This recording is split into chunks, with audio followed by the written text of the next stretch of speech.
Bienvenidos a Cuarto de Hora, 15 minutos semanales sobre actualidad latinoamericana e internacional.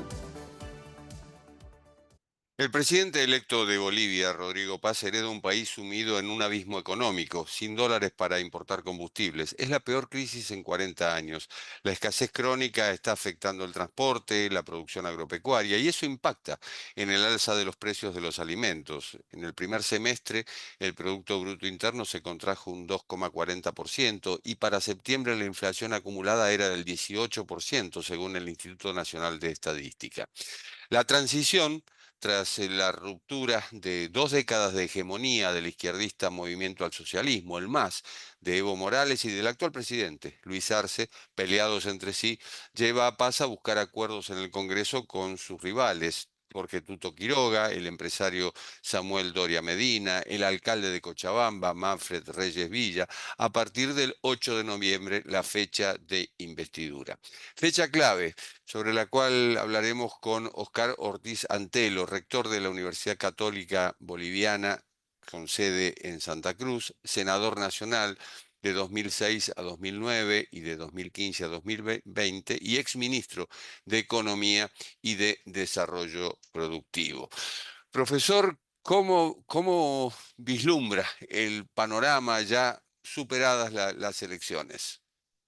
Bueno, muy buenas tardes. Como usted lo menciona, efectivamente, Bolivia se encuentra en un momento muy difícil, pero primero destacaría que se está logrando algo que es muy valioso, que es una transición pacífica del poder después de 20 años de un régimen que, si bien podía haber ganado las elecciones, en realidad gobernaba de forma autoritaria, sin respeto al Estado de Derecho, sin respeto a quienes piensan distinto, utilizando la justicia para perseguir a todos quienes se le oponían.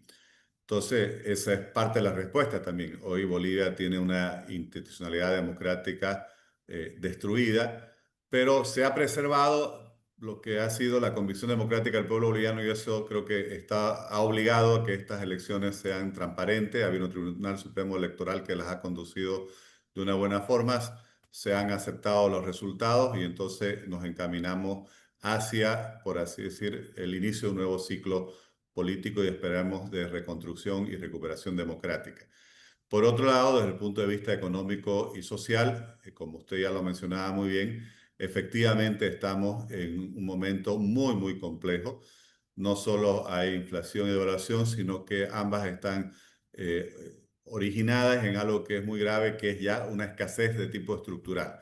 El país durante 20 años sostuvo ese modelo populista autoritario gracias, paradójicamente, a los ingresos heredados de la época que siempre han calificado peyorativamente como neoliberal, en la cual se atrajeron inversiones que permitieron desarrollar grandes reservas de gas, minerales y crecimiento en la agricultura. Todo eso fue dilapidado y hoy el país tiene un problema, como ya lo hablábamos, económico, que obviamente ocasiona también un impacto social negativo muy profundo. Visto desde afuera, se notaba en la campaña que Jorge Tuto Quiroga, el expresidente, se mostraba mucho más cercano a Estados Unidos, a Donald Trump en particular, y que Rodrigo Paz, en cierto modo, digamos que quería acordar con un extremo y el otro, un lado y el otro de la balanza. ¿Cómo cree que va a ser su gobierno finalmente? Mire, efectivamente, no solo en relación a los Estados Unidos, sino en relación sobre todo a los cambios económicos que hay que realizar, claramente el expresidente Quiroga y en ese momento candidato trató, por así decir, en la búsqueda de un mandato claro, de mostrar la realidad y también de ser, por así decir, más sincero con relación a su programa económico, el cual incluso él mencionaba iba a requerir un financiamiento del Fondo Monetario Internacional, que sabemos que en nuestros países ha sido estigmatizado ya como algo como una especie de mala palabra, ¿no? En Ujú. cambio, el ahora presidente electo siempre fue mucho más genérico, por así decir, con relación a las medidas concretas. Creo que tratando de posicionar la idea de que hay, si bien hace falta un ajuste, él mismo no va a ser tan duro como lo planteaba el presidente Quiroga y sin necesidad de endeudarnos. Bueno, una vez pasadas las elecciones y ganada la presidencia, supongo que la realidad va a llevar a un escenario muy distinto. Por ahora, las señales que ha dado el presidente electo, Rodrigo Paz, primero han sido de acercarse yo diría, al mundo occidental y alejarse de todo lo que son particularmente las dictaduras del continente, Venezuela, Cuba, Nicaragua, lo cual obviamente me parece una señal positiva.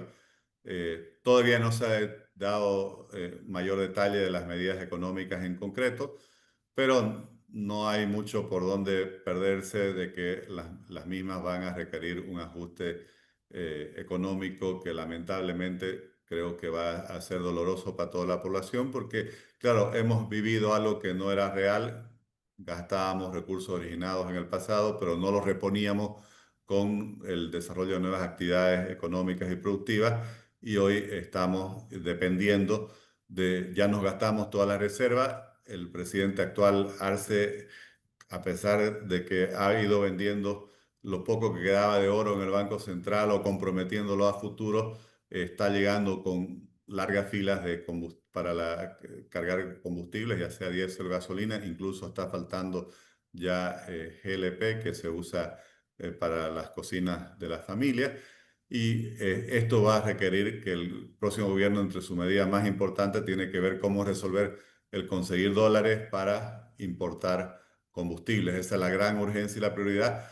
Y a partir de ese momento, obviamente, hacer una serie de reformas estructurales que permitan ir controlando el déficit fiscal y abriendo la economía boliviana a nuevas inversiones, tanto nacionales como internacionales. Conseguir dólares, reducir la inflación y el déficit fiscal también. Es realmente un desafío. Ahora, fueron las primeras elecciones presidenciales desde 2012 en las que no participa Evo Morales, ni un sucesor elegido por él en la papeleta. Y Evo Morales, que está recluido en el Chapare, prófugo de la justicia, le recordó a Paz que ganó las elecciones con el voto de los suyos, de sus simpatizantes, y que debe consultar gobernando al pueblo. ¿Sigue pesando la palabra de Evo Morales? A ver, ha pesado como para terminar de inclinar la elección en favor del actual presidente electo, no tengo dudas. Evo Morales ha demostrado que por lo menos alrededor de 1 millón, él hizo 1.300.000 votos en un país donde han votado algo así como 6.700.000, han seguido su voto consigna en la primera vuelta yendo a votar nulo, en la segunda vuelta votando seguramente por el presidente o el binomio Paz-Lara, como se puede evidenciar en los resultados de las elecciones. Otra cosa será una vez en el cargo que hace el presidente Rodrigo Paz, si se siente, por así decir, hipotecado en su mandato por esa circunstancia, o, bueno, ya con el apoyo de otras fuerzas políticas, desarrolla una agenda de gobierno independiente, que es lo que sería deseable para que Bolivia pueda salir, obviamente, de esta profunda crisis y reconstruir tanto su democracia como su economía. Usted hablaba de Lara, Edmond Lara, que es un ex capitán de policía convertido en denunciante, cuya imagen de outsider y la habilidad que ha tenido en redes sociales, digamos que han sido capitalizadas por quienes ganaron, por Paz y por él mismo. Eh, es un personaje muy particular. ¿Cómo lo definiría usted?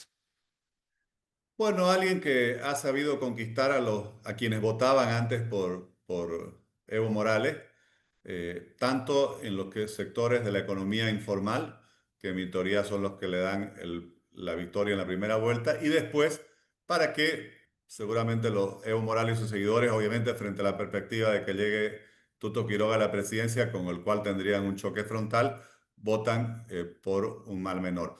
Claramente él ha sido clave para que este binomio pueda haber ganado ambas vueltas electorales. Habrá que ver nuevamente lo mismo que la respuesta anterior, ya qué pasa en la relación entre el nuevo presidente y el nuevo vicepresidente. Lara claramente no es un vicepresidente normal, él reivindica casi que el dueño de la victoria es él, por así decir. Mm. y veremos cómo funciona esta coexistencia, porque, bueno, una vez en el gobierno, el presidente es quien, según la Constitución, tiene el poder y el vicepresidente puede desarrollar muchas funciones, pero en los hechos depende de lo que le delegue el presidente al vicepresidente, ¿no?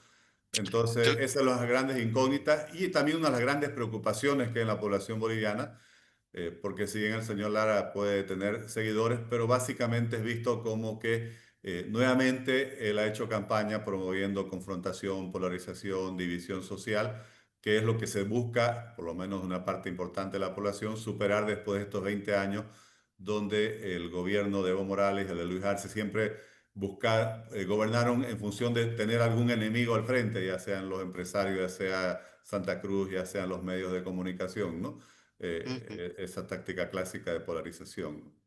Claro. Hoy da rédito en política presentarse como outsider y si no me equivoco, Paz en cierto modo quiso mantener ese perfil, pero resulta que es hijo de Jaime Paz Zamora, que fue presidente entre 1989 y 1993, uno de los fundadores del movimiento de izquierda revolucionaria, el MIR, y sobrino nieto de Víctor Paz Estensoro, presidente entre 1952 y 1989 durante 4 gestiones discontinuas.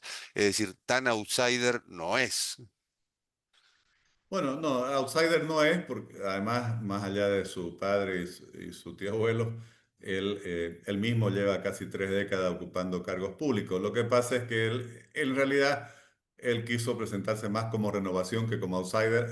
El papel de outsider lo jugó el próximo vicepresidente, que es el señor Lara, y el presidente electo, Rodrigo Paz, se presentó como renovación, ¿no? Uno dice, bueno, pero si ya te ocupaba muchos cargos públicos, claro, lo que pasa es que nunca tuvo una trascendencia nacional, aunque fue 2 veces diputado y una vez senador, él tampoco fue alguien que entró en el gran debate público, en la confrontación con el movimiento al socialismo, si bien se elegía por corrientes contrarias, porque siempre guardó esa estrategia, por así decir, política de buscar captar votos también de ese lado en algún momento. Bueno, las circunstancias se han alineado porque obviamente tanto la inhabilitación de Evo Morales como el hecho de que ninguno de los candidatos de las distintas corrientes que hubieron del movimiento al socialismo, que hubieron otros 2 candidatos, logró pasar a la segunda vuelta, obviamente generó estas circunstancias por las cuales los otros, al votar en contra de, lo hubieran favorecido para llegar a la presidencia. Ujú. Profesor, ¿nota usted un cambio en América Latina? Milei en Argentina, Santiago Peña en Paraguay, próximas elecciones en Chile, donde quizá puede ganar el candidato de derecha Katz, y seguimos con Perú, el año próximo también habrá elecciones, Daniel Noboa en Ecuador, y así sucesivamente. Giramos ahora de la izquierda a la derecha, por lo que se ve. Bueno, excepto Paraguay, que creo yo más bien mantiene una línea de continuidad, obviamente, yo creo que sobre todo con Argentina, eh, en mi opinión, siempre desde Bolivia, quizás ustedes no lo notan, pero hemos seguido mucho los ciclos políticos de Argentina también, porque en cierto sentido hemos tenido también el mismo populismo desde hace 80 años gobernando nuestros países. Allá ustedes tienen el peronismo, nosotros aquí antes teníamos el movimiento nacionalista revolucionario, después ustedes tuvieron el kirchnerismo, nosotros tuvimos al movimiento al socialismo, al masismo, y claramente creo que lo que se ha dado es que, bueno, estos modelos se han agotado, se han desprestigiado, tanto por la crisis económica que causaron, por la corrupción en la que cayeron, diferentes grados de abuso y autoritarismo, por lo menos puedo hablar por Bolivia, y claramente hay un rechazo de una parte importante de la población.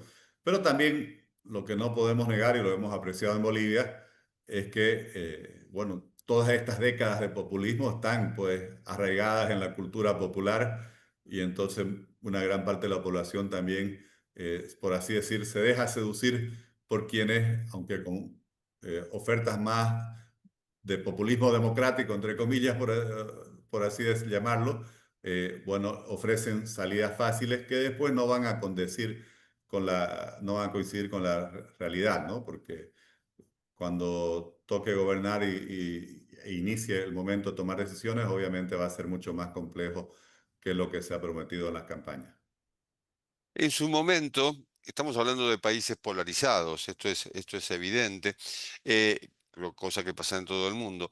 En su momento una Miss Bolivia dijo que era de Santa Cruz, dijo que no tenía nada que ver con la otra Bolivia.